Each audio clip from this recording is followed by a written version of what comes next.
Hola chicos, buen día para todos. En este tercer video de la materia de química, platicaremos sobre el átomo y sus partículas fundamentales. Con base en la teoría atómica de Dalton, un átomo se define como la unidad básica de un elemento que puede intervenir en una combinación química. Dalton lo describió como una partícula extremadamente pequeña e indivisible. Sin embargo, una serie de investigaciones iniciadas alrededor de 1850 y que continuaron hasta el siglo XX demostraron claramente que los átomos tienen una estructura interna, conformados por partículas aún más pequeñas, llamadas partículas subatómicas. Estas investigaciones condujeron al descubrimiento de tres partículas. Número 1, electrones, número 2, protones y número 3, neutrones. En la década de los 1890, los científicos comenzaron a estudiar las descargas eléctricas a través de tubos parcialmente evacuados, es decir, tubos al vacío, a los que se les había extraído por bombeo casi todo el aire. Cuando se aplica un alto voltaje se produce radiación dentro del tubo. Esta radiación recibió el nombre de rayos catódicos porque se originan en el electrodo negativo, el cátodo. El científico británico J.J. Thomson observó varias propiedades de los rayos, entre ellas el hecho de que la naturaleza de los rayos no depende de la identidad del material del cátodo y que una placa metálica expuesta a los rayos catódicos adquieren una carga eléctrica negativa. En 1897 publicó sus observaciones donde concluyó que los rayos catódicos son corrientes de partículas con carga negativa y masa. Este artículo se acepta como el descubrimiento de lo que ahora se conoce como el electrón. Construyó un tubo de rayos catódicos con una pantalla fluorescente para poder medir cuantitativamente los efectos de los campos magnéticos y eléctricos sobre el delgado haz de electrones que pasaban por un agujero en el electrodo positivo. Tales mediciones le permitieron calcular un valor de 1.76 por 10 a la 8 coulombs por gramo para la relación carga eléctrica-masa del electrón. Más tarde, entre 1908 y 1917, Millikan llevó a cabo una serie de experimentos para medir la carga del electrón con gran precisión, demostrando que la carga del electrón es exactamente la misma.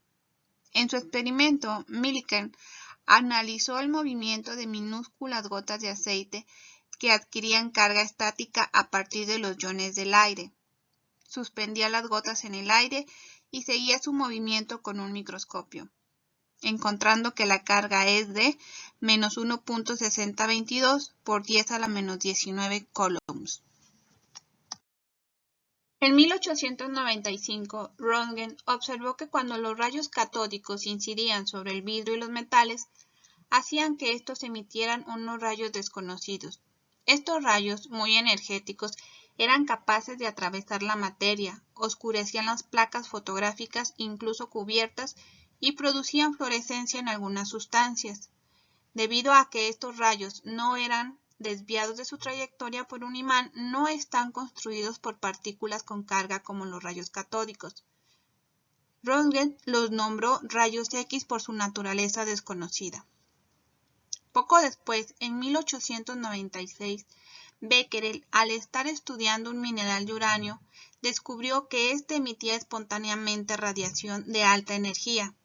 Al igual que los rayos X, los rayos provenientes de los compuestos de uranio resultaban altamente energéticos y no los desviaba un imán, pero se emitían de forma espontánea. Esta emisión de radiación se denomina radioactividad. Marie Curie, discípula de Becquerel, sugirió el término de radioactividad a la emisión espontánea de partículas y o radiación. Rutherford demostró que tanto los rayos alfa como los beta consisten en partículas que se mueven a alta velocidad llamadas partículas alfa y beta.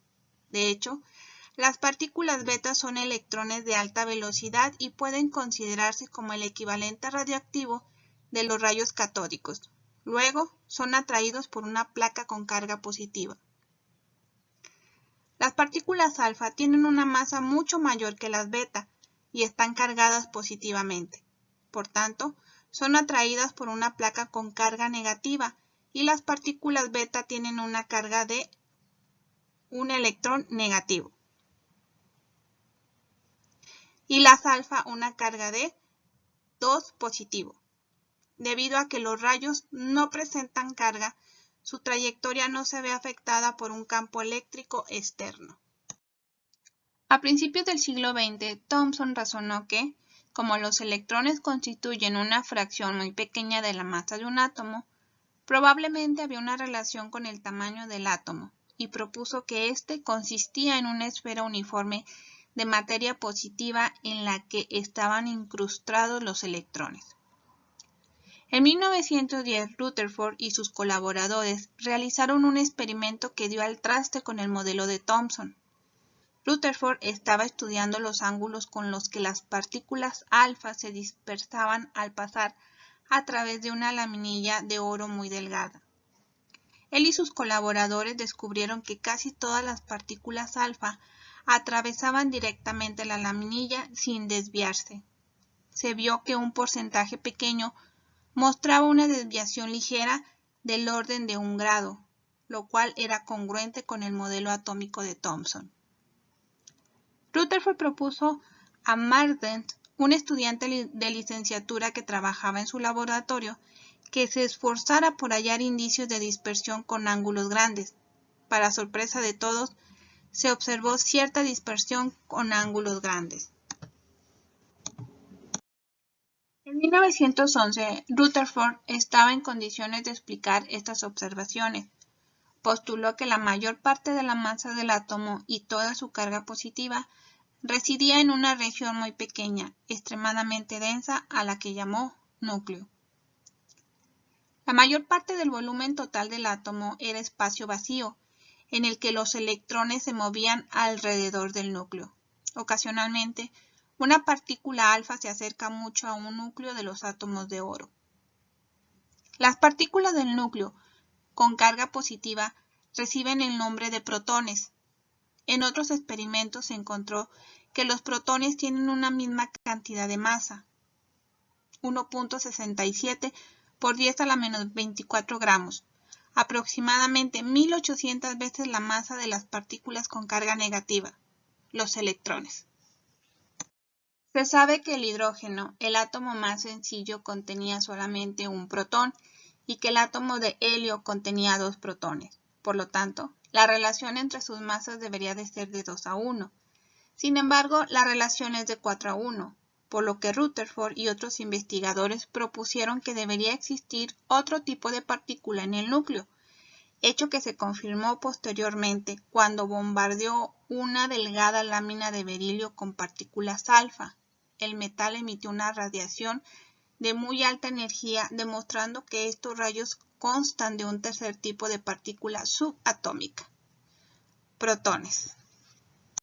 Chicos, hemos llegado al final de esta presentación y yo me despido no sin antes decirles que para un ingeniero tener conocimientos de química le será vital para mejorar los procesos, tener facilidad de explicar fenómenos, tener la capacidad para crear y mejorar maquinarias que no se le están dando el uso adecuado en la sociedad para el beneficio propio y comunitario. Nos vemos. Hasta la próxima.